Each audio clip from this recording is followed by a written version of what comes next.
Friends, freezing of bank account से संबंधित बातों को जब मैं समझने की कोशिश कर रहा था, उसी दौरान मुझे एक टर्म देखने और सुनने में आया, मनी म्यूल, जिस पर मैंने एक वीडियो भी बनाया है। डिस्क्रिप्शन में मैं लिंक दे दूंगा, आप चाहें तो मेरा मनी म्यूल पे यह वीडियो देख सकते हैं। मनी म्यूल वीडियो बनाने के क्रम में मुझे यह पता लगा कि मनी म्यूल तो मनी लॉन्ड्रिंग का बस एक छोटा सा हिस्सा है।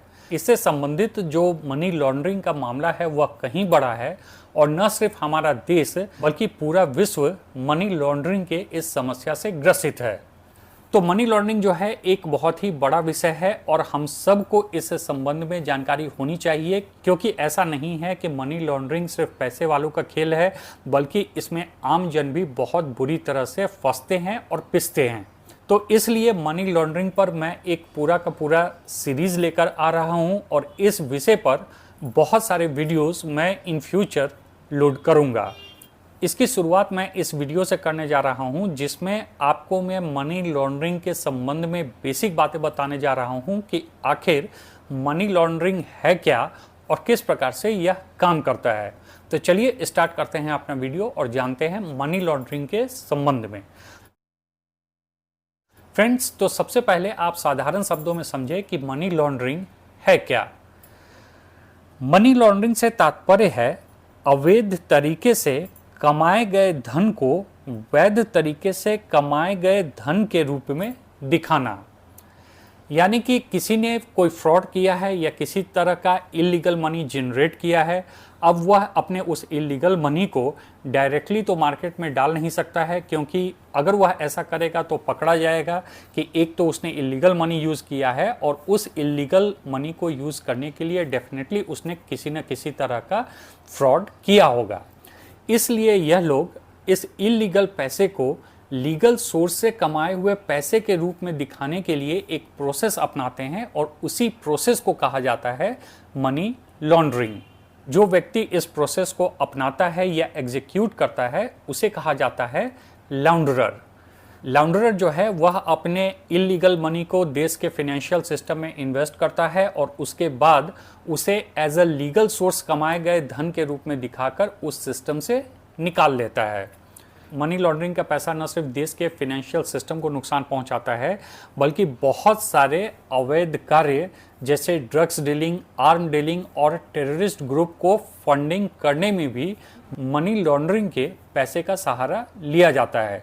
इसलिए मनी लॉन्ड्रिंग हमारे देश में एक बहुत ही सीरियस क्राइम माना जाता है। न सिर्फ हमारे देश में बल्कि विश्व के सभी देश मनी लॉन्ड्रिंग से परेशान हैं, और हर देश अपने अपने हिसाब से सख्त कानून बनाने की कोशिश करता है। भारत में मनी लॉन्ड्रिंग के संबंध में जो कानून है वह है prevention of money laundering act 2002, जिसे PMLA भी कहा जाता है। इलीगल धन को छुपाना यानी कि कंसीलमेंट, इलीगल धन का अधिग्रहण यानी कि एक्विजिशन, इलीगल धन का कब्जा यानी कि पोजेशन, और इलीगल पैसों को क्रिमिनल कामों में लगाना, यह सारे विषय prevention of money laundering act 2002 के अंतर्गत आते हैं। अब समझने वाली बात है कि आखिर मनी लॉन्ड्रर मनी लॉन्ड्रिंग को अंजाम किस प्रकार से देते हैं। तो मनी लॉन्ड्रिंग के कुल 3 भाग होते हैं। पहला प्लेसमेंट, दूसरा लेयरिंग और तीसरा इंटीग्रेशन। प्लेसमेंट का मतलब है कि इलीगल पैसे को देश के फाइनेंशियल इंस्टीट्यूशन में डाल देना। जैसे कि भारत के विभिन्न बैंकों में बहुत सारे अकाउंट्स में छोटे छोटे अमाउंट में उन पैसे को जमा कर देना, या फिर छोटे छोटे अमाउंट के फिक्स डिपॉजिट उन बैंकों में बना लेना। इसके अलावा गोल्ड बॉन्ड इत्यादि में भी उस पैसे को इन्वेस्ट कर देना। इन शॉर्ट, लॉन्ड्रर जो हैं वह इलीगल पैसे को जनरेट करके देश के जो फाइनेंशियल इंस्टीट्यूशन हैं उनमें इस पैसे को डाल देते हैं। इस प्रक्रिया को कहा जाता है प्लेसमेंट। इसके बाद जो नेक्स्ट स्टेप आता है वह है लेयरिंग। लेयरिंग से तात्पर्य है कि उस पैसे को एक बैंक अकाउंट से दूसरे, तीसरे, चौथे, पांचवें, छठे और सैकड़ों अमाउंट में घुमाते रहना। इसके अलावा उन पैसों से बेनामी प्रॉपर्टी खरीदना, फिर उनको बेचना। इसके अलावा सेल कंपनियां बनाकर उसमें पैसे को इन्वेस्ट कर देना। इसके अलावा बदलते समय में P2P ट्रेडिंग और अन्य ऑनलाइन माध्यमों में भी इस पैसे को लगातार रोटेट कराया जाता है।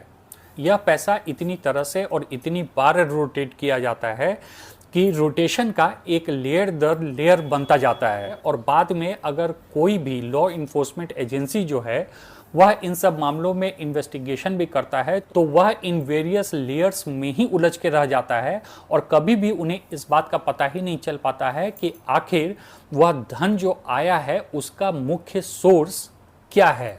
मनी लॉन्ड्रिंग के मामलों में यह लेयरिंग कुछ इस प्रकार से की जाती है कि इन्वेस्टिगेटिंग एजेंसियों के लिए इस धन का मुख्य सोर्स का पता लगा पाना अगर इम्पॉसिबल नहीं है तो बहुत बहुत कठिन तो निश्चित रूप से है।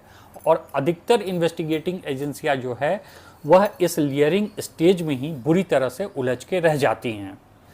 इसका तीसरा स्टेज है इंटीग्रेशन। इंटीग्रेशन का मतलब है कि उस सिस्टम से उस पैसे को निकाल लेना और वह भी एक वैध सोर्स के जरिए आया हुआ पैसा दिखाकर, यानी कि जो इलीगल पैसा सिस्टम में डाला गया था उसको एज अ लीगल सोर्स से कमाए हुए पैसे के रूप में दिखाकर उस पैसे को उस सिस्टम से निकाल लिया जाता है। और चूंकि अब उन्होंने इस पैसे को एक लीगल सोर्स से आया हुआ लीगल पैसा साबित कर दिया है, इसलिए अब उस पैसे को वह आराम से जहां मर्जी वहां इन्वेस्ट कर सकते हैं। तो इस तरह से मनी लॉन्ड्रिंग का यह पूरा खेल होता है। अब इस वीडियो को देखकर अगर आपके मन में यह बात आ रही होगी कि मनी लॉन्ड्रिंग तो सिर्फ पैसे वाले लोगों का खेल है, उससे एक आम जन को क्या मतलब है, तो आप बिल्कुल गलतफहमी में हैं कि मनी लॉन्ड्रिंग में न सिर्फ आम लोग भी फंसते हैं बल्कि बुरी तरह से इस सिस्टम में पिस भी जाते हैं। तो अपने आगे आने वाले सारे वीडियोस में मैं न सिर्फ आपको मनी लॉन्ड्रिंग के संबंधित लॉ के बारे में बताऊंगा बल्कि आपको यह भी बताऊंगा कि आम लोग किस प्रकार से मनी लॉन्ड्रिंग के इस चक्कर में फंस रहे हैं और उसके बाद अपने जीवन को तबाह कर रहे हैं और इनसे बचने के क्या कुछ उपाय हो सकते हैं, इन सब पर भी आगे चर्चा करूंगा और वेरियस वीडियोस अपलोड करूंगा। तो फिलहाल के लिए इजाज़त चाहता हूं और आशा करता हूं कि मेरा आज का यह वीडियो आपको पसंद आया होगा और इन्फॉर्मेटिव लगा होगा। Thanks for watching.